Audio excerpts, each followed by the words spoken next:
Well, joining me now to break down the implications is Peter Pitts, former FDA Associate Commissioner and founder of the Center for Medicine in the Public Interest. Professor Pitts, thanks so much for joining. I know that 18 million children under the age of 5, the only Americans still technically ineligible for this shot. How big of a step would this be in the ongoing fight against the virus? Well, obviously, it's important for every American to get vaccinated to protect both themselves and others. When it comes to the 5 and under cohort, these are young kids.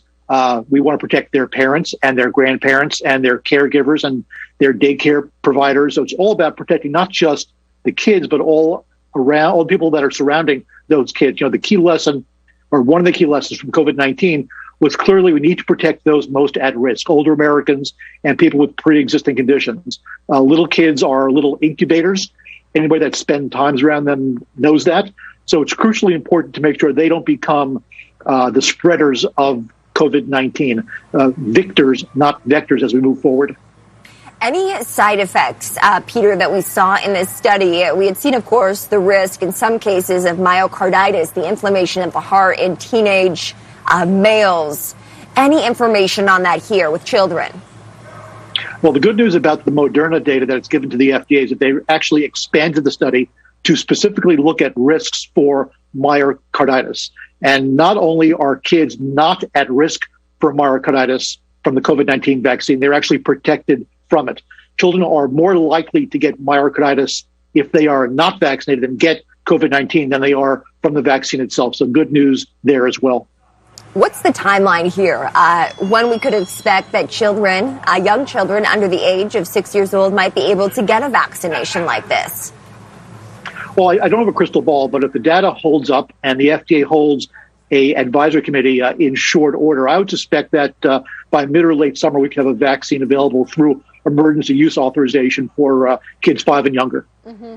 And talk to me, too, about the BA2 subvariant of Omicron that we see spreading rapidly in Europe. Germany just recently reporting record daily cases. We do see some cases here in the U.S., of course. Former presidential candidate Hillary Clinton just testing positive. We learned yesterday, I believe, for the virus. What's the risk of that spreading further here in the U.S.?